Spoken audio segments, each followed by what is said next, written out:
राक्षसी जरा की उत्पत्ति की कथा। महाभारत की अधिकतर कथाओं में कौरवों पांडवों से जुड़े प्रसंगों और कथाओं का विवरण मिलता है। इन कथाओं के बारे में अधिकतर लोग जानते भी हैं, पर इस धर्म ग्रंथ में और भी कई ऐसी कथाएं हैं जो आम जनमानस को जानना चाहिए। आज हम आपको राक्षसी जरा से जुड़ी एक ऐसी कथा बताने जा रहे हैं जिसके बारे में शायद ही आप जानते हो। स्वागत है दोस्तों आपका हमारे चैनल समय चक्र में।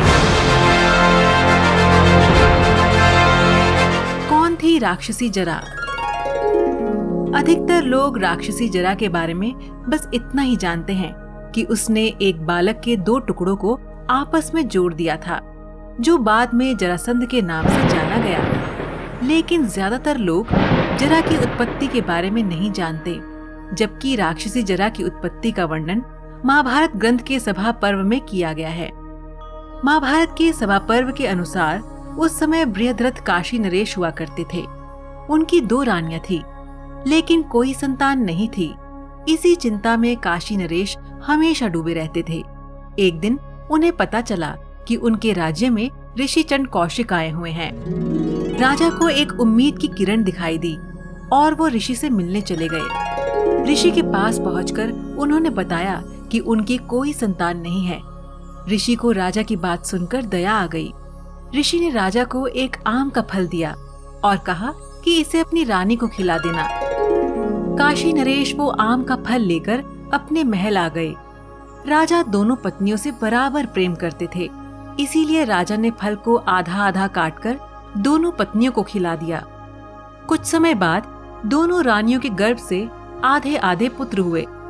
आधा हिस्सा एक पत्नी के गर्भ से तो आधा हिस्सा दूसरी से। ये देख दोनों रानियां डर गईं। दोनों ने आधे आधे पुत्र को एक जंगल में फिकवा दिया। उसी समय उस जंगल से एक जरा नामक राक्षसी जा रही थी। उसने मांस के उन दोनों लोथड़ों को देखा और दोनों को उठा लिया।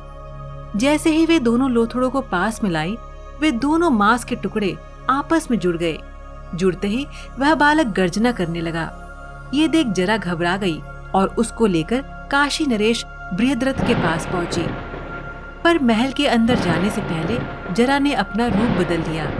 वह एक सुंदर रूपवती कन्या बन गई। महल के अंदर आकर वह उस बालक को काशी नरेश को सौंपते हुए बोली, हे राजन, ये तुम्हारा ही पुत्र है। ब्रह्म ऋषि के वरदान से तुम्हारी दोनों पत्नियों की गर्भ से इसका जन्म हुआ है। तुम्हारे दासियों ने इस बालक को जंगल में फेंक दिया था। मैंने इसकी रक्षा की है। बालक को देखकर काशी नरेश के हर्ष की सीमा न रही। उसने कन्या रूपी राक्षसी से पूछा, हे कल्याणी, तुम कौन हो? मुझे बताओ। मुझे तो ऐसा प्रतीत होता है कि तुम इच्छा अनुसार विचरने वाली कोई देवी हो। तब उस कन्या ने काशी नरेश को अपने बारे में बताया। हे राजन, मेरा नाम जरा है। मैं इच्छा अनुसार रूप धारण करने वाली एक राक्षसी हूँ। तुम्हारे घर में पूजित हो सुख पूर्वक रहती चली आई हूँ। हे राजन, कहने को तो मैं राक्षसी हूँ, परंतु पूर्व काल में ब्रह्मा जी ने ग्रह देवी के नाम से मेरी सृष्टि की थी। उन्होंने दानवों के विनाश के लिए मुझे नियुक्त किया था। कालांतर में एक श्राप के कारण ही मैं राक्षसी बन गई, किंतु मेरे पास दिव्य रूप धारण करने की शक्ति रह गई और मैं आज भी पूजी जाती हूँ। जो कोई अपने घर की दीवार पर मुझे अनेक पुत्रों सहित स्त्री के रूप में भक्ति पूर्वक समर्पित करता है, उसके घर में सदा वृद्धि होती है। मुझ में सुमेरु पर्वत को भी निगल जाने की शक्ति है। फिर इस बच्चे को खा जाना कौन सी बड़ी बात है। किंतु तुम्हारे घर में जो मेरी भली भांति पूजा होती आई है, उसी से संतुष्ट होकर मैंने ये बालक तुम्हें समर्पित किया है। राजन को ये कहकर जरा राक्षसी उसी समय वहां से अंतर्ध्यान हो गई। महाभारत के इस प्रसंग के बाद जरा का कहीं भी वर्णन नहीं मिलता।